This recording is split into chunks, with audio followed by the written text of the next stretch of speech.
Thank you very much, everybody, and welcome to our very live special edition of Rosh Hashanah. Now, this Saturday evening, and the third star is out in the sky, it will actually provide us all with the indication that the Jewish year has begun. That's how it starts. Correct. And you and I have been doing a lot of stuff about Rosh Hashanah. First of all, can I ask you, what does the honey signify? Why does everybody see pictures of honey everywhere? Because it's we should all have a sweet year. So it's hi Neil. So it's all about having a sweet new year is the honey. Correct. And so dipping the honey with the apples is the tradition. Yes. When you had Rosh Hashanah in 1939 or 1938, how many people were sitting at the table? 60 people. 60 people. And there were what, 15,000 people in the shtetl. Was every single person in your village celebrating? Yes. Every single one? Every single one. And people which couldn't afford it, Yes. they were invited to our home to participate, and they were honored guests. So let me understand, what was the action like? You know, you're there, it's in Poland, it's pre-Holocaust. What actually was it like on the streets, on the cobblestone lanes of SHANAH, which was your shtetl? First of all, the month before Rosh Hashanah is called El. It is a holy month. Yes. And when you got up in the morning, Yes. across the city, across the little city, people were blowing the shofar. So that's actually a symbolic horn that used to be used in ceremonial battles when the Jews were out there doing battle, and it became after the fall of the Second Temple. That shofar, which is actually a ram's horn, Yes. is used to herald the month before Rosh Hashanah every day, and then the 2 days of Rosh Hashanah, and then also the end of Yom Kippur. Yes. Now, your brother My brother was a master blower. was known for master blow the shofar. Yeah. And I loved going with him, and I used to wrap the shofar out on talis. Yes. And he ran from stable to stable to blow the shofar. And I remember to today. Yes. This is nice. So just to explain to people, so basically what happened, you had your synagogues in this shtetl, but also you had too many people and not enough synagogues. So they had what was called a shtibel. And a shtibel actually was like a mini synagogue. So your brother, who was the age, how old was he?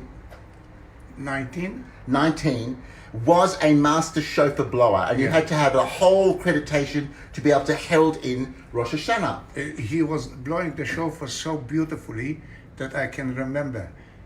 Before he blew the shofar, Yes. there is some short Notes. not notes, prayers. Yes. And I remember one prayer till today. Tiv tam vudas ramdayu can miflatsechu amati. Okay, don't get emotional. Right, I remember to 2:30, and I used to run with him. I had the pleasure, and Unfortunately, his brother didn't make it through the Holocaust. And a few years back, I was in Jerusalem, and I bought a shofar exactly the same. Like your brother. And this shofar, our cantor Yes. is going to blow the shofar in the synagogue. Unbelievable. So, but SHANAH TOVAH, Rosh Hashanah, is about happiness. Happiness. And it's about having a sweet year. So somebody asked me just recently, the honey symbolizes sweetness. You dip, now challah, we all know challah, which is that plaited bread, which looks like Greek bread. Basically, on Rosh Hashanah, the shape changes. And it changes into a complete round shape, and it is sweet. And the reason for that is that it hopes for prosperity and also for a smooth year. And the other thing which you used to hate as a kid, they actually used to have, I think we must have a bit of a primal stuff in the Jewish religion, is they used to have a fish head on a table. And how old were you when you saw the fish's head? How old? 12. Okay. And you told me, so the fish head would actually represent the, a prosperous, what? Chokhmah, wisdom. Wisdom. So you hated those fish's heads so much, you used to tell your mother, and you used to kick people under the table, and you used to run on the other side. Yes. So what do you wish for people for this Jewish year route around the globe? If you had a wand, if you had one wish, what would your wish be for everybody in the world? Health, prosperity, and wonderful life in the family. Would you like to ask me the same question? What would you like? Okay. There can only be one answer for me. You have been an amazing role model. I'm getting emotional now. We've been crying all week because of the book. But we have to have peace. Peace on the planet. Please, sir. It's enough hate, isn't it? How much enough? We want peace. We want to have peace with Arabs. We want to have peace with everybody. We love every religion. We love every culture. If there's a war, yes, both sides lose. If it's peace, both sides win. So can I ask you, so after 17 million people were sacrificed during the Second World War, what do you think the planet learnt from that? Nothing. Okay, so I've got an answer back for you. I have hope that actually now, today, the young kids have had enough of what our generations have been doing. I know you didn't love that Greta Thunberg. I thought she's amazing. And here is my wish. I believe that we are seeing a new generation of young kids that are taking over the understanding of how the planet should be. Because if you start with the respect of the planet, then you start with the respect of life. People. And the thing is, what the Holocaust and all genocides and all things that have killed people because of war is for one reason, and it's lack of respect for life. And hatred. And hatred. So, if people start loving the planet, they're going to have to start loving people, as simple as that. Absolutely. Do you love me?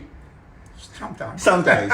So, of course, and now for the plug, which is very, very important. Next year is publishing of the stories I told my son. And the most important thing about that is this. It's an extraordinary journey, not through your usual picks of what lessons of life should be. It's going to be a story about my father's memoirs, what he learned, how you don't paint life with one paintbrush, how you face fears, how you go on to the next journey. And for me personally, at plus 50, it's a story of refugees. I'm next generation. My father was a fugitive.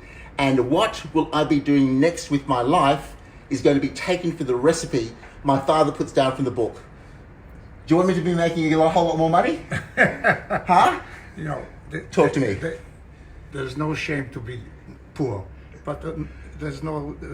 Well, there's no shame to be poor, but there's no shame to be rich either. Okay, so one last thing. SHANAH to everybody. This is my father, Reggie. I'm Henry saying, whatever you do, make sure, be kind to people and be kind back to you.